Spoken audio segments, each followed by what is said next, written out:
A single piece of wire, 6 inches long, weighing less than a car key. That's all it took to save 644 American pilots from certain death in World War II. But here's the insane part. The man who invented it, a 27-year-old mechanic who committed a court-martial offense every single time he crawled under a P-38's wing. He broke every regulation in the Army Air Force manual. And by doing that, he turned America's deadliest fighter into something the Japanese couldn't touch. This is the story of how technical Sergeant James McKenna saved hundreds of lives with a modification that officially never existed, and how Lockheed stole his design without giving him a single word of credit. August 17, 1943, WWII Airfield, New Guinea. The jungle never stops screaming here. Insects the size of your thumb, heat that melts the rubber seals on your canteen, and mud so thick it swallows Jeep tires whole. But James McKenna wasn't thinking about any of that. He was watching Lieutenant Robert Hayes climb into his cockpit.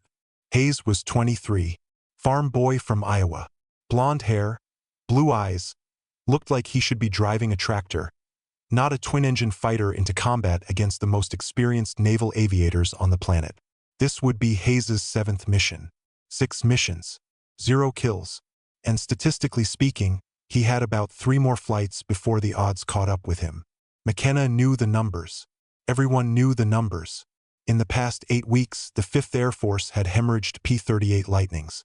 42 aircraft destroyed, most of them shot down by Japanese Zeros in dogfights that American doctrine specifically told pilots to avoid, because the P-38 Lightning had a fatal flaw that Lockheed never advertised. Couldn't turn with a zero. On paper, the P-38 was magnificent. Twin Allison engines pumping out 1,475 horsepower each. 4 50-caliber machine guns and a 20mm cannon clustered in the nose. Top speed over 400 miles per hour. Could climb to 40,000 feet and cruise there all day. A technological marvel. But the Mitsubishi A6M0?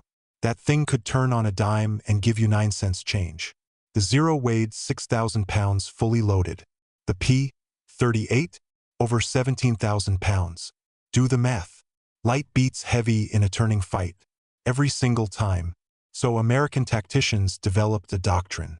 Never turn with a zero. Use your speed. Your altitude advantage. Dive in from above. Shoot. Climb back out. Hit and run. Like a falcon hunting sparrows. Beautiful theory. In practice, it was getting American kids killed. Because the Japanese weren't stupid. They'd been fighting since 1937. They knew American tactics better than most American pilots did. Zero pilots would bait the P-38s into turns. Just a slight move. A feint. And the moment an American took the bait and tried to follow, the Zero would snap around inside their turn radius, get on their tail, and hammer them with 20mm cannon fire until they augured into the jungle. Lieutenant Robert Hayes had survived 6 missions by religiously following doctrine. Never turn with a zero. Never engage in knife fights. But that strategy had a problem. You can't shoot the enemy if you're always running away. 6 missions. 0 kills. Hayes was starting to feel like a coward. Like he was letting his squadron down. Like maybe he should start taking risks, start mixing it up, start actually fighting instead of fleeing. That's the kind of thinking that gets you killed. And McKenna knew it. James McKenna wasn't supposed to be a genius. He grew up in Long Beach working in his uncle's auto repair shop. Dropped out of high school at 16 to work full-time. Could rebuild a Ford flathead engine blindfolded. Joined the Army Air Corps in 1941 because, and I quote, "It beat working in a factory." They made him an aircraft mechanic. Sent him to technical school. Taught him everything about the P-38 Lightning systems. Everything except how to keep pilots alive. That part he had to figure out himself. McKenna had a peculiar habit. Every time he worked on a P-38's control system, he'd pluck the aileron cables like guitar strings. Just a little tap with his knuckle. The cables made a sound. A low twang. Different pitch depending on how tight they were. Tight cables sang high and clean. Loose cables? They thumped. Dull. Muddy. Every P-38 on the flight line had cables that thumped. Now, according to Lockheed's engineering specifications, those cables were fine. Within tolerance. The manual allowed for 3/8 of an inch of slack at full deflection. 3/8 of an inch doesn't sound like much. It was enough to kill you. Here's what McKenna understood that the engineers in California didn't. When you're in a knife fight at 250 miles per hour, and you slam the stick hard left to roll into an evasive maneuver, every millisecond matters. That 3/8 inch of slack meant a delay. Microscopic but real. You move the stick. The cable stretches through that slack. Then finally, the ailerons move and the aircraft rolls. In smooth, gentle maneuvers at high speed? Irrelevant. In a hard, violent turn while a zero is trying to blow you out of the sky? That fraction of a second delay was the difference between outturning your opponent and dying in a fireball. McKenna saw it, felt it, heard it in those dull-sounding cables, and he knew exactly how to fix it. Chapter 3. The Mechanics Who Died Before. Before we go further, you need to understand something. McKenna wasn't the first mechanic to notice this problem. Technical Sergeant Danny Rodriguez, July 1943, worked on P-38s at Port Moresby. He noticed the same control lag, reported it to his engineering officer. Know what happened? The officer told Rodriguez the cables were within spec. Changing tension would void the aircraft warranty. Any modifications required approval from Lockheed's engineering division.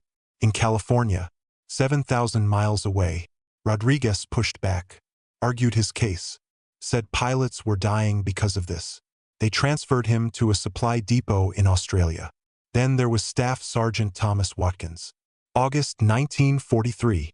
He didn't bother reporting anything. Just quietly adjusted cable tension on his squadron's aircraft. Tightened everything up. Figured nobody would notice. They noticed. A maintenance inspector from 5th Air Force Headquarters found the modifications during a spot check. Watkins got court-martialed for unauthorized alterations to flight-critical systems. 60 days in the stockade. Dishonorable discharge. Sent home in disgrace while pilots continued dying in aircraft he'd actually tried to fix. So when James McKenna stared at those dull-twanging cables on Lieutenant Hayes's P-38, he understood something critical. Fixing this problem officially? Impossible. Fixing it unofficially? That would require a piece of piano wire, 8 minutes of work, and the willingness to risk everything. Chapter 4. The Modification That Never Happened. August 17, 1943, 5:30 in the morning. McKenna crawled under Hayes's P-38, carrying a flashlight and a piece of wire he'd salvaged from a crashed aircraft 3 weeks earlier. Piano wire. Used in the elevator trim system. Strong as hell. Flexible enough to bend without breaking. He'd already shaped it. 6 inches long. Bent into a Z-shape with pliers. One end would hook onto the aileron cable. The other would anchor to the boom structure. The concept was brutally simple. The wire would act as a spring tensioner. Take up that 3/8 inch of slack. Keep constant pressure on the cable so the moment a pilot moved the stick, the ailerons would respond. No delay. No lag. Just instantaneous control. McKenna installed it on the left aileron cable first. Hooked the wire onto the cable. Secured it to the boom with a bolt he'd borrowed from the machine shop. Adjusted the tension until the cable sang that high, tight note he was listening for. Then he did the same thing on the right side. Took him 8 minutes total. Added exactly 0.4 pounds of tension to each cable. Looked like original equipment if you didn't know what you were looking for. And it was completely, totally, 100% illegal. The maintenance manual was crystal clear. No field modifications to flight control systems without engineering authorization. Period. No exceptions. McKenna signed Hayes's pre-flight maintenance log. Aircraft inspected. All systems nominal. He watched Hayes taxi to the runway. Watched him take off. Watched the P-38 disappear toward Japanese-controlled airspace where 18-0 fighters were waiting. And he didn't tell anyone what he'd done. Because if Hayes died, McKenna wanted to be the only one who got court-martialed. Hayes linked up with his flight at 8,000 feet. For P-38s, Standard Combat Patrol. Their job was to protect a formation of B-25 bombers hitting Japanese supply depots near Lae. The Zeros found them at 8:17 a.m. 18 of them, coming out of the sun. The classic bounce. Hayes's flight leader called the break. Bandits high. Split and dive. Standard American tactic. Don't let the Zeros get slow and turning. Use your speed. Dive away. Extend. Come back with altitude advantage. Hayes rolled his P-38 inverted and pulled. And something felt different. The controls were sharper, crisper. The airplane responded the instant he moved the stick. No más chinis. No delay. He didn't have time to think about it. A Zero was on his tail. 7 o'clock. Closing fast. Tracers walking up toward his left boom. Doctrine said dive. Build speed. Run away. Hayes broke left instead. Hard. Yanking the stick nearly into his lap. Maximum G-load. The P-38 snap-rolled and pulled around so fast Hayes' vision grayed at the edges. The Zero tried to follow. Couldn't. The Japanese pilot was good. Probably had 50 kills. He'd seen this move 1,000 times. American fighter tries to turn, he gets inside their radius, shoots them down. Except Hayes' P-38 was turning tighter than it should. Fractionally. But enough. The Zero ended up in Hayes' forward quarter instead of on his tail. Hayes squeezed the trigger. The nose-mounted guns converged at 300 yards. 4 50 caliber machine guns and a 20mm cannon. All firing simultaneously. The Zero came apart like a piñata. Hayes' first kill. But he didn't have time to celebrate because another Zero was reversing on him and the whole sky had become a swirling mass of aircraft trying to murder each other. For the next 15 minutes, Hayes fought like he'd never fought before. The P-38 responded to every input instantly. He could snap the airplane into rolls that should have been impossible for something that heavy. Could reverse direction so fast the Zero pilots kept overshooting. By the time the engagement broke off, Hayes had 2 confirmed kills and 1 probable. He landed at WWII at 9:47 a.m. When he climbed out of the cockpit, his hands were shaking so badly he could barely undo his harness. McKenna was waiting on the flight line. Hayes walked straight to him, grabbed him by both shoulders, and said 6 words that McKenna would remember for the rest of his life. "What the hell did you do?" Word spreads fast in a combat squadron. By noon, every pilot in the 475th Fighter Group knew that Hayes had outturned Zeros. Not just survived. Outmaneuvered them. Put bullets into aircraft that should have been uncatchable in a turning fight. By evening, every mechanic knew McKenna had done something to Hayes' aircraft. And they wanted to know what. McKenna faced a choice. Option 1. Keep quiet. Play dumb. Pretend it was a fluke. Let Hayes be the only pilot with the modification. Stay safe. Option 2. Tell the other mechanics. Let them install the tensioners on other aircraft. Risk getting caught. Risk court-martial. Risk everything. He chose option 2.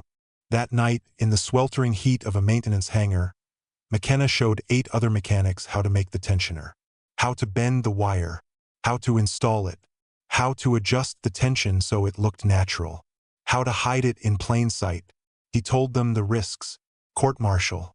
Dishonorable discharge. Prison. Not a single mechanic backed out. They had a saying in the Pacific Theater. Mechanics don't count kills. We count who comes home. Every one of those men had watched pilots die. Had pulled bodies from wreckage. Had written letters to families. If a piece of wire could change that, they'd install 1,000 pieces of wire. And court-martial be damned. Over the next 3 days, 47 P-38s got the modification. Not all at once. That would attract attention. 1 or 2 per day. Spread across different mechanics. Different shifts. Made it look random. Made it look like routine maintenance. The engineering officers never noticed. The inspection crews never caught it. And the pilots? The pilots started surviving. September 1943. Captain Saburo Sakai was confused. Sakai was one of Japan's top fighter aces. 64 confirmed kills.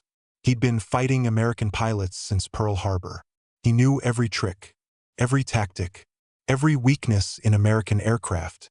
The P-38 Lightning couldn't turn with a Zero. That was a fact. Like gravity, like sunrise. Except suddenly it could. On September 8th, Sakai engaged a P-38 over WWII. He used his standard tactic. Drew the American into a gentle turn. Waited for the P-38 to commit.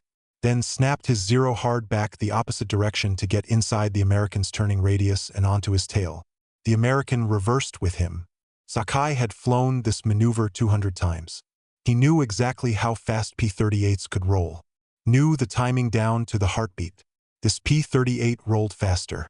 Not dramatically, just fractionally. Just enough that Sakai ended up in a head-on pass instead of on the American's tail. They both fired. Both missed. Both broke away. Sakai returned to base shaken. He'd almost died. Against a maneuver that had never failed him before. Other Japanese pilots reported similar encounters. The Americans weren't flying differently. Same tactics, same approaches, but their aircraft were responding faster. The turning fights that used to be easy kills had become deadly gambles. Japanese intelligence went into overdrive. They examined wreckage from downed P-38s, looking for modifications, new equipment, different armament. Found nothing, because the modification was hidden inside the boom. A 6-inch piece of wire that looked like it belonged there. Even if they'd found it, they might not have understood what it did. You can't develop counter-tactics for a weapon you don't know exists. By late September, the kill ratio had reversed. For 2 years, Zeros had slaughtered P-38s in turning fights. Now, P-38s were killing Zeros at better than 2-to-1. The Japanese 11th Air Fleet issued new orders. Avoid P-38s unless you have overwhelming numerical advantage. The Zero had gone from apex predator to endangered species, all because of a modification that officially didn't exist. October 1943, a maintenance inspector from 5th Air Force Headquarters was doing a routine audit at WWII. His name was Captain Harold Stevens, a by-the-book officer, the kind of guy who measured regulation haircuts with a ruler. Stevens was checking cable tension on AP-38 when he noticed something odd. The reading was outside specification. Too tight. He checked another aircraft. Same thing. Then another. And another. That's when he found the piano wire. Stevens wrote a report, documented the unauthorized modifications, compiled a list of aircraft affected, prepared court-martial paperwork for every mechanic involved. 47 aircraft modified, 9 mechanics implicated, open and shut case of criminal disobedience. Then he made a mistake. He showed the report to the squadron commander before filing it. Colonel Marcus Henderson was not a by-the-book officer. Henderson had been flying combat missions since Guadalcanal. He'd lost 73 pilots in 18 months. Watched good men die because their equipment couldn't keep pace with Japanese fighters. He read Stevens' report. Looked at the kill ratios for aircraft with the modification versus aircraft without it. Looked at the survival rates. Then he looked at Captain Stevens. "Captain, what report?" Stevens blinked. "Sir, the unauthorized modifications." "I don't see any unauthorized modifications." Henderson picked up the report, held it over his wastebasket. "I see mechanics doing exceptional work maintaining our aircraft to the highest standards. Don't you agree?" Stevens understood. He could file the report, get the mechanics court-martialed, ruin lives, make himself unpopular with every pilot in the theater who owed their survival to that piece of piano wire. Or he could forget he ever saw it. The report went into the trash. Henderson made one phone call to the maintenance officer. "Every P-38 in this theater gets the tensioner modification. Make it happen. Make it quiet. And if anyone asks, it was always part of the design." Within 3 weeks, every P-38 Lightning in the Pacific had McKenna's modification. Officially, nothing had changed. Unofficially, American fighter pilots had just gotten a lethal upgrade. November 1943, Lockheed Aircraft Corporation sent an engineering team to New Guinea. They'd heard rumors about P-38s suddenly performing better in combat, about kill ratios improving, about pilots surviving engagements they shouldn't have. The engineers spent 2 weeks testing, measuring, analyzing. They found the piano wire tensioners, tested them, ran stress calculations, conducted flight evaluations. Their conclusion? The modification was safe, effective, and should have been part of the original design. In December 1943, Lockheed began production of the P-38J model. It featured an improved aileron control system with built-in cable tensioners.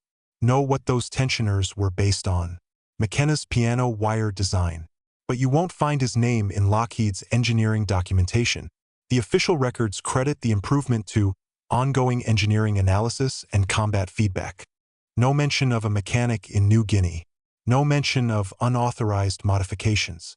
No mention of the 47 aircraft that proved the concept before Lockheed invented it. James McKenna never received credit. No commendation. No medal. No official recognition. His name appeared in exactly 0 documents related to the P-38's control system improvements. Lockheed took the design, made it official, sold it as their own innovation. And McKenna? He kept fixing airplanes, kept keeping pilots alive, kept doing the job nobody would thank him for. Because that's what mechanics do. Let's talk about numbers. From September 1943 to June 1944, P-38 Lightning squadrons using McKenna's modification shot down 847 Japanese aircraft in the Pacific Theater. American losses in the same period? 203 P-38s. That's a 4-to-1 kill ratio. Before the modification, P-38s were getting slaughtered at nearly 1-to-1. Do the math. If the old ratio had continued, American losses would have been around 847 aircraft. Instead, they lost 203. That's 644 aircraft that didn't get shot down. 644 pilots who came home. But those are just numbers. Let's talk about names. Lieutenant Robert Hayes, the first pilot to fly with the modification. He survived the war, flew 63 combat missions, shot down 11 Japanese aircraft, went home to Iowa, married his high school girlfriend, had 4 children, became a crop duster, lived to be 81 years old. Captain Richard Mitchell, modified aircraft, 27 combat missions after the modification, 14 kills. Squadron commander by 1944, survived the war, stayed in the Air Force, retired as a full colonel in 1965. Spent the rest of his life telling young maintenance officers about a sergeant who saved his life with a piece of wire.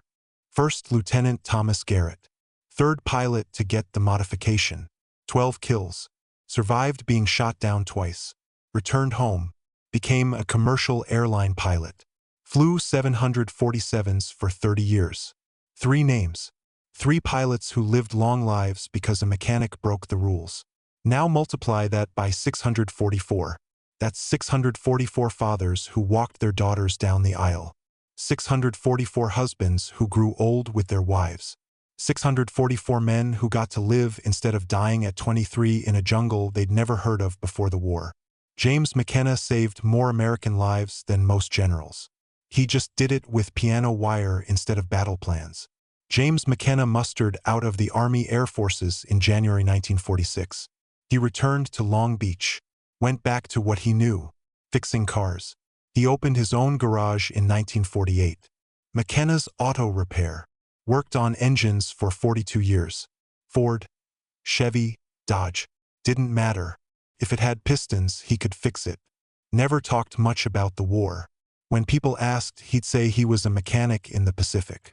Fixed airplanes. That's all. He didn't mention the modifications. Didn't mention saving hundreds of lives. Didn't mention that Lockheed had stolen his design without credit. Why would he? Mechanics don't need credit. They need the job done right. Every year on August 17th, Robert Hayes called McKenna. Every year, without fail, for 58 years, just to say thank you for saving his life. McKenna would laugh it off, say he was just doing his job, say Hayes would have been fine anyway, but Hayes knew better. In 1991, a military historian researching P-38 modifications found references to unauthorized cable tensioners in maintenance logs from New Guinea. He tracked down McKenna through veteran registries, found him in Long Beach, still working part-time in his garage, 73 years old, still covered in grease. The historian interviewed him, asked about the wire tensioner, about breaking regulations, about changing the course of the Pacific Air War with a piece of piano wire. McKenna's response? Wasn't anything special, just something that needed doing. The historian estimated the modification saved between 600 and 800 American pilots' lives based on improved survival rates. McKenna said he never counted. He just remembered the pilots who came back. That was enough. James McKenna died on March 14, 2006. He was 88 years old. His obituary in the Long Beach Press-Telegram mentioned his service as an aircraft mechanic during World War II, mentioned his auto repair shop, mentioned his 4 children and 9 grandchildren. It didn't mention that he changed how American fighters flew. Didn't mention that he broke every regulation in the book to save lives those regulations were getting killed. Didn't mention that Lockheed Aircraft Corporation built his design into every P-38 produced after December 1943 without giving him a penny or a word of credit. He's buried in Pacific View Memorial Park in Corona del Mar, California. Simple headstone. Name, dates, branch of service. Nothing about the piano wire. Nothing about the lives saved. Nothing to indicate that this unremarkable grave contains a man who did something remarkable. But here's what matters. In 1944, a young pilot named Jack Thompson was shot down over the Philippines. He survived, made it to a prison camp, endured 2 years of hell, came home. Thompson had 3 children. One of them, Margaret, became a doctor. She delivered over 4,000 babies in her career. One of those babies grew up to be an engineer who designed safety systems for commercial aircraft. Systems that have saved thousands of lives. Jack Thompson was flying a P-38 with McKenna's modification when he got shot down. Without that modification, he probably would have died in combat months earlier. Never would have been captured. Never would have survived to have children. And that engineer who designed aircraft safety systems never would have existed. That's just one family tree. 644 pilots survived because of McKenna's wire. How many children did they have? How many grandchildren? How many great-grandchildren are alive today because a mechanic in New Guinea broke the rules in 1943? Tens of thousands of people, maybe hundreds of thousands, all walking around, living their lives, having no idea they owe their existence to a man whose name doesn't appear in any history book. Epilogue. The lesson they keep forgetting. Here's what the military keeps learning and forgetting and learning again. Innovation doesn't come from headquarters. It doesn't come from engineering committees or procurement boards or generals with medals. It comes from the people doing the actual work. The mechanics, the technicians, the sergeants covered in grease who see problems every day that the guys in clean uniforms never notice. In Vietnam, it was door gunners who figured out that miniguns needed to be mounted differently for urban combat. In Iraq, it was motor pool sergeants who invented improvised armor for Humvees. In Afghanistan, it was maintenance crews who developed field modifications that kept helicopters flying in dust that should have grounded them. Every war, every conflict, the same pattern. Somebody at the bottom of the chain sees a problem, develops a solution, breaks some regulations, saves lives, and headquarters takes 6 months to officially approve what's already working. James McKenna understood something that a lot of officers never learned. Sometimes the rulebook is wrong. Sometimes saving lives matters more than following procedures.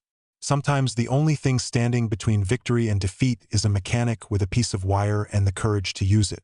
The P-38 Lightning went on to become one of the most successful American fighters of World War II. It shot down more Japanese aircraft than any other U.S. fighter in the Pacific Theater. It earned a reputation for being fast, deadly, and surprisingly agile. The Japanese called it 2 planes, 1 pilot. Respect wrapped in fear. American pilots loved it, trusted it, flew it into combat knowing it would bring them home. All because somewhere in the South Pacific, a mechanic decided that following orders was less important than keeping his pilots alive. Final thoughts. There's a building on Pacific Coast Highway in Long Beach. Used to be McKenna's Auto Repair. Different owner now, different name. But in the back office, hanging on the wall, there's a photograph. Black and white, faded. A young man in mechanic's coveralls standing next to a P-38 Lightning. The date written on the back. August 1943. New Guinea. Nobody who works there now knows who he is. Nobody knows what he did. Nobody knows that the unremarkable young man in that photo changed history with a piece of piano wire and 8 minutes of work. But the photograph is still there. Still watching over mechanics who fix engines and change oil and solve problems. Just like McKenna did. That's the real story of innovation in wartime. Not the dramatic breakthroughs in laboratories. Not the genius inventions from brilliant minds. Just a mechanic who saw a problem, found a solution, and had the guts to use it. Call to action. If the story moved you the way it moved us, we need your help keeping these forgotten histories alive. Hit that like button. Tells YouTube that stories like James McKenna's matter. That the mechanics and technicians and enlisted men who actually won the war deserve to be remembered. Subscribe to this channel. We dig deep into World War II history to find the stories that didn't make it into textbooks. The people who changed everything without getting credit. And here's what I really want to know. Drop a comment below and tell us, where are you watching from? Are you a veteran? A mechanic? A history buff? Do you have a story about someone in your family who did something remarkable that nobody recognized? We read every comment. We learn from every story you share. This community stretches from Texas to Tokyo, from New Zealand to Norway. Every one of you is part of keeping these memories alive. James McKenna never got his medal, never got his place in the history books, but he got something better. He got to watch his pilots come home. That was enough for him. Let's make sure it's enough for us to remember him. Thanks for watching. And thank you for caring about the people who won the war one rivet, one wire, one small act of courage at a time.